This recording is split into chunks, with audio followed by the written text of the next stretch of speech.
Guys, welcome back my YouTube channel and Salam Saylor. നമ്മളെ കപ്പലിൽ നമുക്കൊരു എപ്പിർപ്പ് എന്ന സംഭവമാണ്. ഒരു എപ്പിർപ്പ് വാ നമുക്ക് കാണാം. ഇൻഡിക്കേറ്റിംഗ് റേഡിയോ ബീക്കൺ എന്നാണ് പറയുന്നത്. അഥവാ ഓരോ കപ്പലുകളിലും വെച്ചിരിക്കുന്ന ഇത് ഒരു സുപ്രധാന ജീവൻ രക്ഷാ ഉപകരണമാണ്. ജീവൻ അപകടപ്പെടുത്തുന്ന ഏത് ഒരു അടിയന്തരാവസ്ഥയിലും ഉപയോഗം വരുന്ന ഒരു ആഗോള സെർച്ച് ആൻഡ് റെസ്ക്യൂ ഒരു ഡിവൈസാണ് ഈ എപ്പിർപ്പ് എന്ന് പറയുന്നത്.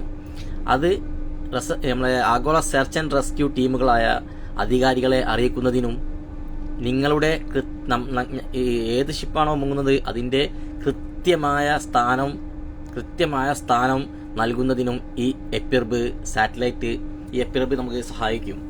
അഥവാ സാറ്റലൈറ്റ് നെറ്റ്വർക്കുകൾ വഴി ഇത് ഒരു ദുരിത സിഗ്നൽ കൈമാറുന്നു.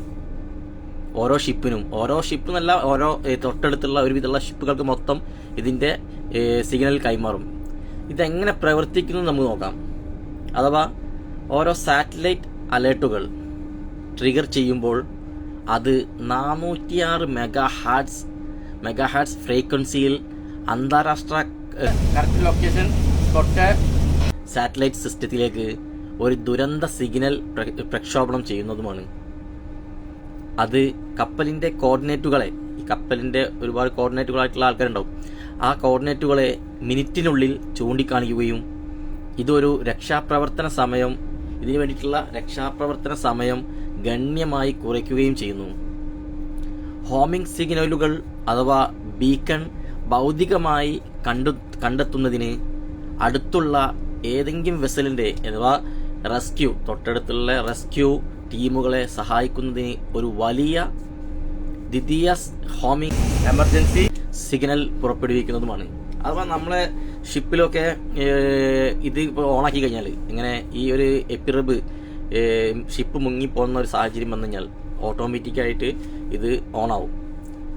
സാധാരണയായിട്ട് അത് തൊട്ടടുത്തുള്ള ഓരോ ഷിപ്പിലെ മോണിറ്ററുകളും കറക്റ്റായിട്ടത് അതിൻ്റെ ഒരു ഒരു സിഗ്നൽ, അഥവാ നമ്മളെ വൈഫൈൻ്റെ ഒക്കെ സിഗ്നൽ ഇല്ലേ, അതുപോലെ ഓരോ തൊട്ടടുത്തുള്ള എത്ര കിലോമീറ്ററിൽ തൊട്ടടുത്തുള്ള എല്ലാ ഷിപ്പുകളിലേക്കും, അഥവാ ഷിപ്പുകളിൽ മാത്രമല്ല കേട്ടോ, നമ്മളെ ഫ്ലൈറ്റുകളിൽ വരെ ഉള്ള മോണിറ്ററിൽ നമ്മളെ ഈ ഒരു എപ്പിർപ്പിൻ്റെ സിഗ്നൽ കാണാൻ പറ്റും. അപ്പം ഈ സാധനം അഥവാ എപ്പിർപ്പ് ഇത് കപ്പലിൻ്റെ ഡെക്കിലെ ഏതെങ്കിലും ഒരു സൈഡിലോ അഥവാ ബ്രിഡ്ജിലോ അങ്ങനത്തെ ഏതെങ്കിലും ഒരു സ്ഥലത്ത് പ്രത്യേകമായിട്ട് ഇത് നമ്മൾ സജ്ജീകരിച്ചിരിക്കണം. ഇതിപ്പോൾ നമ്മുടെ ഷിപ്പിൽ എന്ന് പറയുന്നത് ഡെക്കിൽ പുറത്തായിട്ടാണ് ഇത് ചെയ്തത്. ഇതിനൊരു ബട്ടൺ ഉണ്ട്, മുകളിൽ കാണുന്ന ഒരു ബട്ടൺ കണ്ടോ, അത് നമ്മൾ ഓൺ ആക്കണം. ഇങ്ങനെ ഒരു ഷിപ്പിൻ്റെ ഒരു സിറ്റുവേഷൻ വന്നു കഴിഞ്ഞാൽ നമ്മളത് മാനുവലായിട്ട് ഓൺ ആക്കണം. ഇത് മാനുവൽ മാത്രമാണ് കേട്ടോ.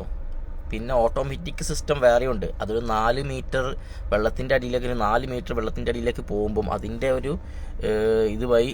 അപ്പം ഓക്കെ, അപ്പോൾ അറിയാവുന്ന കുഞ്ഞ് അറിയാവുന്ന ഓരോ കാര്യങ്ങൾ നിങ്ങൾക്കായിട്ട് ചെറുതായിട്ട് ഒരു വീഡിയോ ചെയ്യാൻ പറ്റിയതിൽ വളരെ വളരെ സന്തോഷം. അപ്പം നിങ്ങൾക്ക് ചെറിയ തെറ്റുകുറ്റങ്ങളൊക്കെ ഉണ്ട്, എന്നാലും പരമാവധി ഞാൻ ശ്രമിക്കുന്നതാണ്. ഇതുപോലത്തെ ചെറിയ കുഞ്ഞു വീഡിയോസുമായി ഇനിയും വരുന്നതാണ്. ഓക്കെ, അപ്പോൾ അതുവരെ ബൈ.